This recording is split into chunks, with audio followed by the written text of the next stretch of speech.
G'day legends, and straight away, sorry about the audio quality for this video. I put my Bluetooth mic down somewhere yesterday. I was meant to go charge it. I don't know where I bloody put it, but I'll find it. We'll get the audio issues fixed by the next video.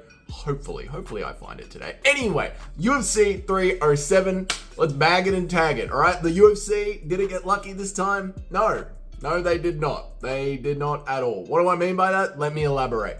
This year, quite frankly, has been a horrible year in general for UFC events. Now, they've had some great ones in the middle of all the mess that's been going on, but let's be honest, right? UFC 300 had no main event about 3 weeks out. UFC 303, chucking together the week of. The Sphere, UFC 306, Sean O'Malley had to start his 9-week training camp early just in case, because the UFC told him nothing about whether or not he would be headlining it.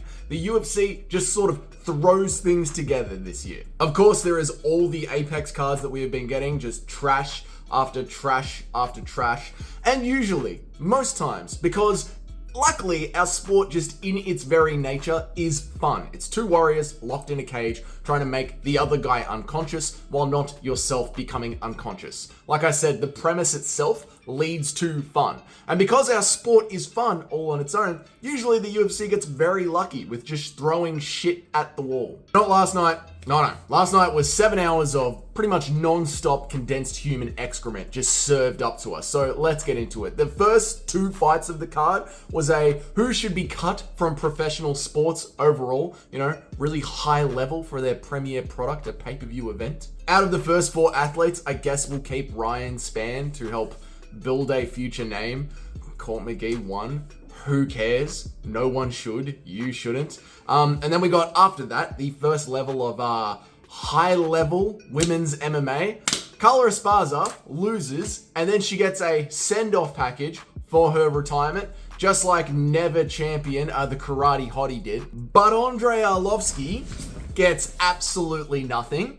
Tony Ferguson gets absolutely nothing. Disney, get the hell away from my sport, please. Okay? UFC, when you renegotiate the TV rights next year, please, for God's sake, stay away from Disney. There is no reason to pander to them when other athletes, either give every legendary athlete, and make sure they're kind of legendary, because the Karate Hottie is not a legendary athlete. But if you're going to do it for every athlete. But for some reason in the UFC, you only get a retirement package if you've got a set of tits. It doesn't make any sense at all. MMA fans, for God's sake, please start supporting one championship. I beg you. We need a competitor to the UFC, and we all know it's not the PFL. Okay, now, next up on the human centipede that was UFC 307 was the Iho Pereira fight, where he had to fight Cesar Almeida and the referee at the same time. He will go down as the worst referee of all time. You all saw what happened. You know what happened. I don't need to give you the recap of the fight. But if he still wants to be a referee, no problem.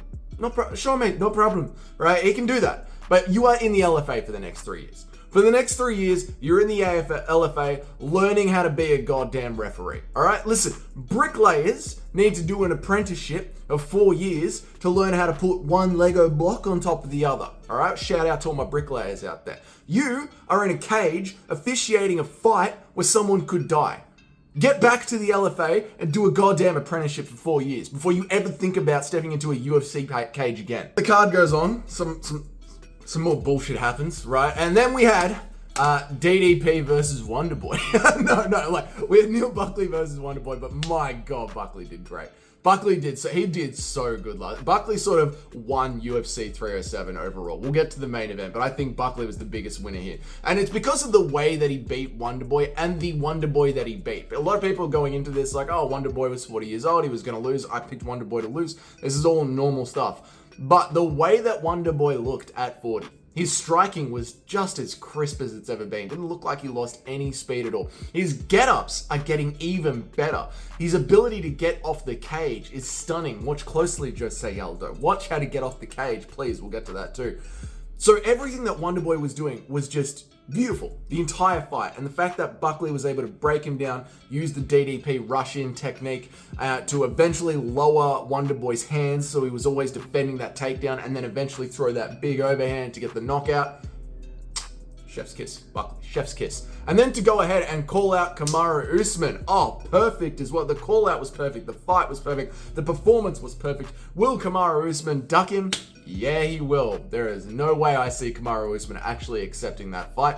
Kamaru only wants to pick a winnable fight that is going to get him a title shot, or if he would have it his way, straight to a title shot. It is ironic, the future that we live in, the Kamaru Usman, Colby Covington future timeline that we are in, where they are both ducking the young up-and-comers. Really weird how things have turned out.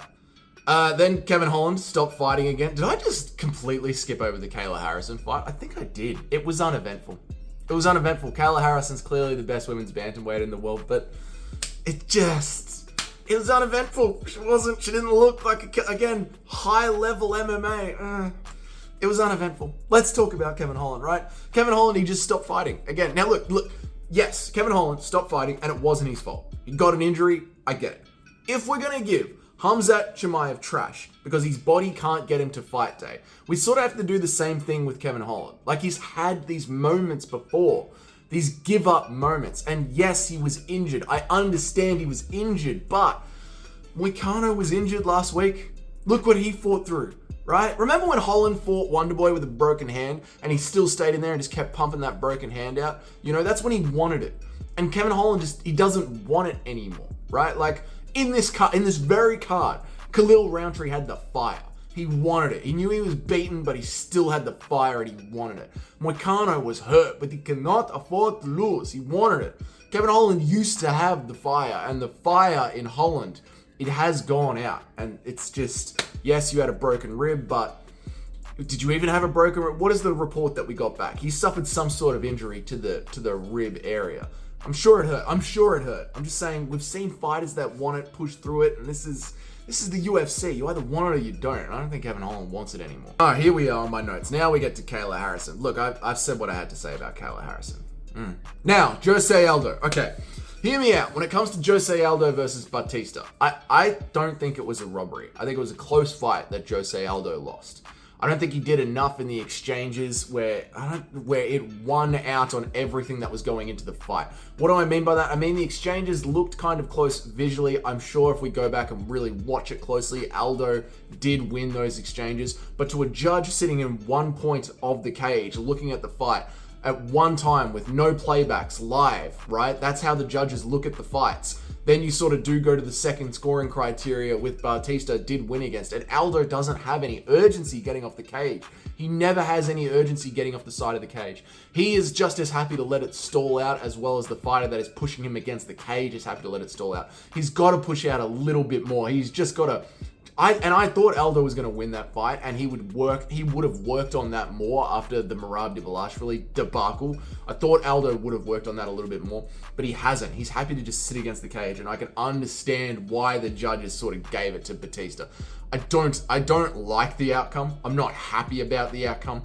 I don't think that it was a robbery, though. I think Aldo should have bitten down on his mouthpiece a little bit more. Sad to see. It really is sad to see. I've got Jose Aldo in like my top 10 greatest fighters of all time. Absolutely love the dude. Nothing but respect. But yeah, he didn't win that fight, man. He lost it by a bee's dick, as we like to say on this channel. Juliana Pena versus Raquel Pennington. Listen, okay? The fans do not know how to score the fights. And with DC and Joe Rogan on commentary, they're not helping any of this. Okay, I understand that they're meant to be color commentators, so they're meant to give a little bit of their opinion, but Jesus, guys, at the end of the fight, you literally had DC talking about how the judges don't know what they're looking at, right? Let's talk about rounds 2 and rounds 3. That was clearly for Juliana Pena, okay? Even Raquel Pennington's coaches told her at the end of the third round, you need to get back into this fight. You have got to win this fight. And then good on Pennington, she did that. And she won rounds 4 and 5. But that first round was as close as anything. A lot of people gave it to Pena when you look at verdict, all right? It was very, very close.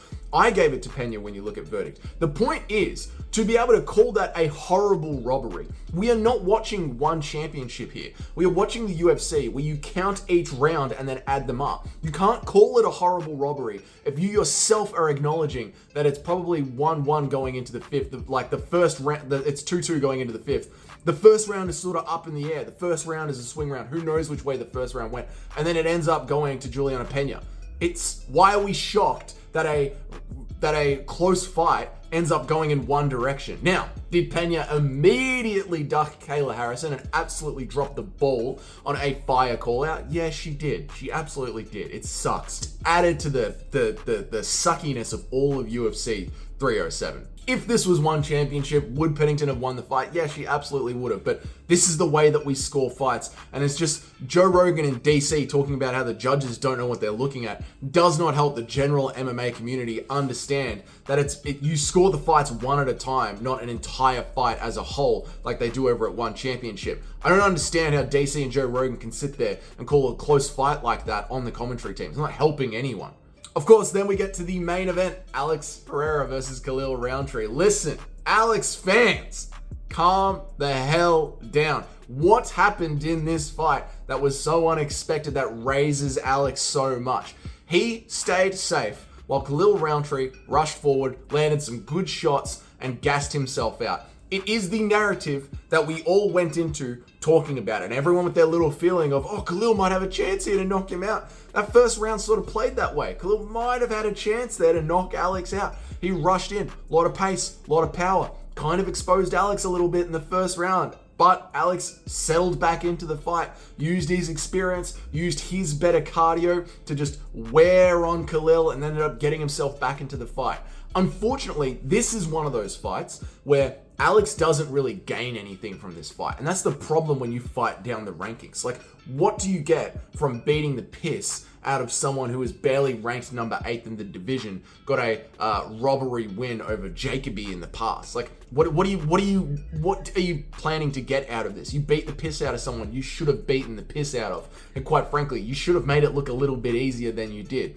Khalil Rountree, he gassed out. What have we been saying? The dude gasses out. It's like, this played out exactly how it should have played out, except maybe Khalil had a little bit more success than he should have in the first 2 rounds. That's probably why everyone was like, oh, I'm feeling a little bit, who knows what could happen with this. Khalil nearly made that happen. Good on him. Khalil is one of those fighters that has 100% got the fight in the fighter. Good on him, man. That was so entertaining to watch. It didn't save the card, because you can't save a 7-minute shit show. You can't save a 7-hour shit show with a 20-minute fun fight. You know, that's boxing shit. This isn't fucking, that's what boxing is about. This is fucking MMA. We're meant to have a bunch of fun fights. We're meant to have a fun night.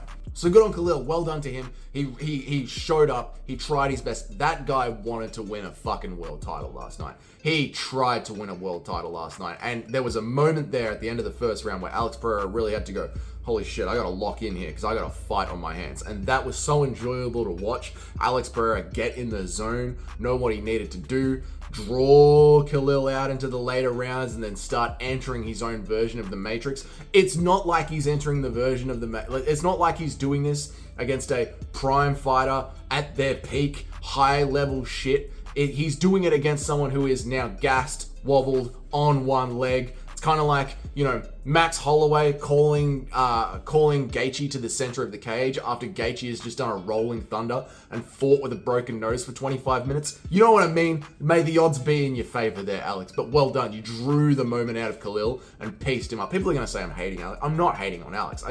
You can't elevate him off a win like that. If anything, when you talk about his boxing and his striking, he got a little bit exposed in the first round. He got a little bit exposed in the first round. You can't lie. It makes you wonder how Ankalaev is going to go when he knows how to mix in the grappling. This matters now in MMA, people, all right? Can we please watch the Sean O'Malley versus Merab? Can we please watch Mario Batista versus Aldo? Can we think about maybe Alex Pereira working in some grappling against Alex Pereira? It's not a walkover. And for all the people out there saying Alex Pereira, heavyweight champ, beats Tom Aspinall, shut the fuck up. No, he doesn't. He doesn't get anywhere near beating Tom Aspinall. Anyway, that's it. UFC 307 in the bag, bagged and tagged. Out of 10, 5. That was a pretty bad event. If you enjoyed this breakdown, go ahead, hit the like button. If it's your first time to the channel, the audio quality is usually marginally better than this. I don't know how this is going to turn out. I usually have a lapel mic, so it's slightly better. I try and make an MMA video every single day of the week. I try and go live 3 times a week. We have a bloody good time around here, so hit that subscribe button. Until then, I will see you all in the next video. Have a good one.